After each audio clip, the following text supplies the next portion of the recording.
Trégua energética entre a Ucrânia e a Rússia, concessões territoriais por parte de Kiev. Representantes europeus foram envolvidos nas negociações, não apenas americanos. E a delegação ucraniana está internamente dividida entre o grupo de Kirill Budanov e o grupo de Andrei Yermak. É assim que soam os primeiros resultados das negociações entre as delegações ucraniana, americana e russa, que estão ocorrendo hoje em Genebra. Ao mesmo tempo, cada vez mais especialistas afirmam que essas negociações não trarão absolutamente nenhum resultado e, por isso, é improvável que a guerra termine este ano. E é aqui que as partes divergem em relação ao que deve ser discutido em primeiro lugar. Os russos dizem que é preciso discutir a questão dos territórios, enquanto a Ucrânia afirma que é necessário discutir a questão de uma trégua energética, a troca de prisioneiros e assim por diante. Enquanto isso, nesta noite, a Ucrânia atacou um dos mais importantes alvos na Rússia, bem no interior do país. Os drones, em particular, percorreram 1.600 quilômetros. Antes disso, os russos atacaram alvos civis ucranianos em cidades pacíficas. E por isso, nesta edição, vamos fazer um primeiro balanço das negociações, o que aconteceu nos bastidores. Bem, vamos tentar fazer as primeiras previsões. Não vou enrolar aqui, vamos direto ao assunto. Meu nome é Alexei Petty, vamos discutir esse assunto juntos, mas antes de começarmos, peço que você se inscreva neste canal, deixe seu like, escreva qualquer comentário e não se esqueça de se inscrever no meu canal do Telegram Petty News.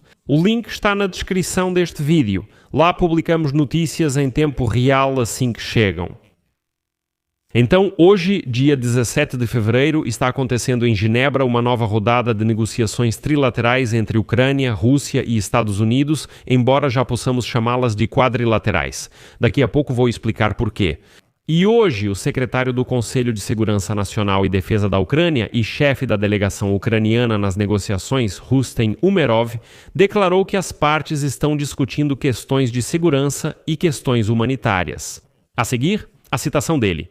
Trabalhamos de forma construtiva, concentrada e sem expectativas excessivas.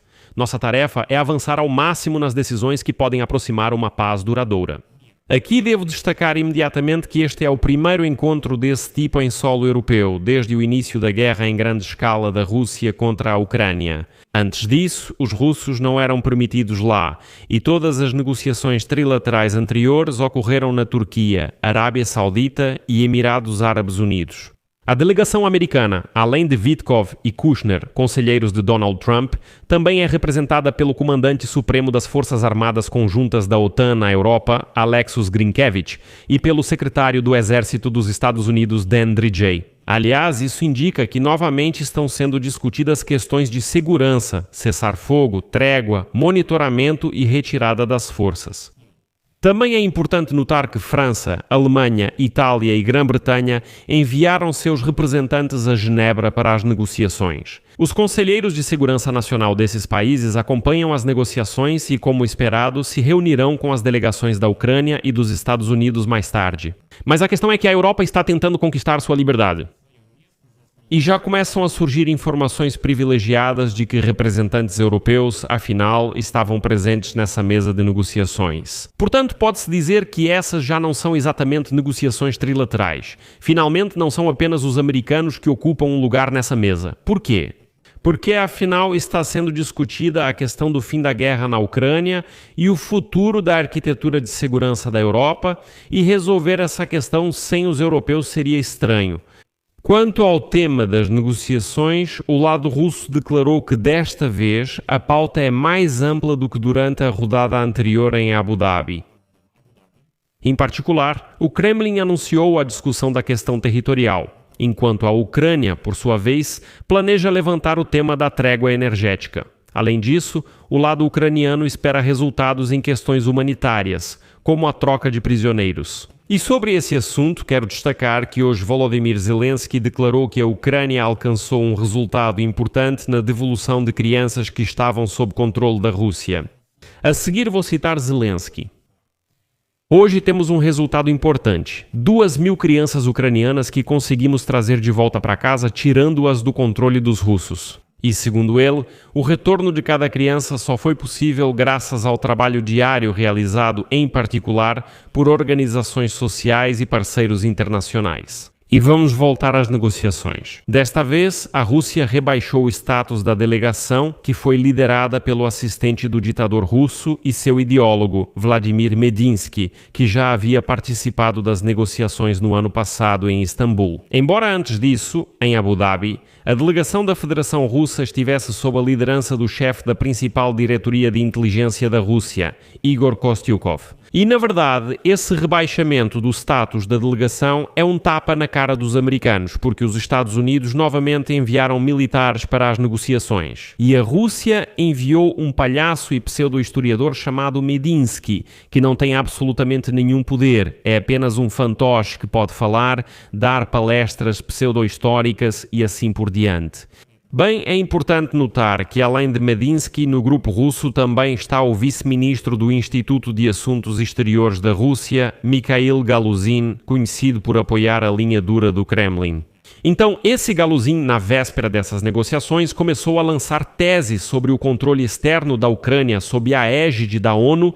No episódio anterior, expliquei detalhadamente essa proposta, qual é a sua armadilha, qual é o seu perigo e como Moscou tenta, com esse mecanismo de controle externo, renomear a ocupação de toda a Ucrânia. Além disso, no grupo de negociação do lado russo, há também um representante do GRU da Federação Russa, Alexander Zorin, que participou das negociações sobre Azovstal em 2022. Aqui temos uma sugestão de que está sendo discutida, afinal, a questão da troca futura de prisioneiros. E aqui temos uma situação simplesmente paradoxal. Porque na véspera das negociações em Genebra, o presidente dos Estados Unidos, Donald Trump, aumentou a pressão sobre Kiev, declarando que a Ucrânia precisa, ou melhor, não precisa, mas a Ucrânia precisa. É melhor para a Ucrânia sentar-se à mesa de negociações o mais rápido possível. Uma citação de Donald Trump que faz pensar que, na minha opinião, ele está confuso ou não entende. Trump diz: essas são negociações importantes, vai ser muito fácil, olhem, é melhor para a Ucrânia sentar-se rapidamente à mesa de negociações, é só isso que eu digo para vocês. Estamos nessa situação, queremos que eles venham e isso é uma loucura, entende? Ou seja, Trump diz que é melhor para a Ucrânia sentar-se rapidamente à mesa de negociações. Em que momento nós nos recusamos a sentar à mesa de negociações? Em que momento nós, em geral, recusamos as negociações? Aqui eu tenho uma pergunta. O que exatamente causou essa reação de Donald Trump quando ele diz que é melhor para a Ucrânia sentar-se à mesa de negociações? Mas vamos passar para o próximo bloco. Vale ressaltar que, antes da reunião em Genebra, os russos lançaram um ataque combinado contra a Ucrânia com mísseis e drones na noite de 17 de fevereiro. Os principais alvos foram a infraestrutura energética e civil. Bem, terroristas não agem de outra forma. Nesta noite, o inimigo lançou 29 mísseis e 396 drones. Odessa, Dnipro e o oeste da Ucrânia foram atingidos. Mas a Ucrânia também respondeu a esse ataque. Defensores ucranianos do SBU atacaram com drones a fábrica química russa Metafrax Chemicals, na região de Perm, na Federação Russa. Ela está localizada a mais de 1.600 quilômetros da fronteira ucraniana e essa fábrica produz componentes químicos necessários para a fabricação de explosivos e outros materiais de uso militar. A fábrica está sob sanções internacionais e, por isso, o Serviço de Segurança da Ucrânia também impôs sanções ucranianas a ela. Mas de repente surgiram notícias nada agradáveis sobre as negociações. Como escreve o economista, o ponto-chave das negociações de paz foi a exigência de Moscou de transferir parte da região de Donetsk, que está sob controle de Kiev. Ucrânia, Rússia e Estados Unidos vinham trabalhando desde o início do ano em um compromisso iniciado pelos americanos, que previa a criação de uma zona econômica livre e desmilitarizada no Donbass, possivelmente sob a égide do Conselho de Paz de Donald Trump. E a seguir, citação do economista. Muito provavelmente, esse cenário não passaria pela legislação americana, especialmente se exigisse o reconhecimento de fato da ocupação russa. Não está claro se Steven Witkoff, o principal negociador dos Estados Unidos, entende isso, mas as divergências também são visíveis na delegação ucraniana. Uma ala, centrada em torno do Sr. Budanov, acredita que o interesse da Ucrânia é melhor atendido por um acordo rápido sob a liderança dos Estados Unidos e teme que a janela de oportunidades possa se fechar em breve. Mas outra ala, que obviamente ainda está sob a influência do ex-chefe do gabinete do presidente da Ucrânia, Andrei Yermak, que renunciou devido a um escândalo de corrupção, está muito menos interessada nisso. Zelensky, ao que tudo indica, está equilibrando entre os dois grupos ao mesmo tempo em que tem suas próprias ideias. O artigo do Economist cita que, desde o início do ano, Ucrânia e Rússia vêm se aproximando de um acordo. Surgiram contornos de um acordo mais forte sobre garantias de segurança e também mudou a composição dos negociadores. Mas alguns especialistas afirmam que todas essas negociações são apenas para inglês ver. Agora, muitos meios de comunicação estão divulgando citações do famoso opositor russo Garry Kasparov, e hoje ele declarou o seguinte, cito: "Enquanto não for dita a frase-chave que define a causa da guerra, como o desejo de Putin de eliminar a soberania ucraniana e restaurar a influência imperial russo-soviética sobre a Europa Oriental, todo o resto são apenas conversas para enganar os ingênuos. Um compromisso nas negociações significará apenas que Putin vai se reagrupar e perder, a guerra para Putin não termina na Ucrânia. Nós temos as causas principais da guerra e tentar chegar a um acordo sem eliminar essas causas está fadado ao fracasso.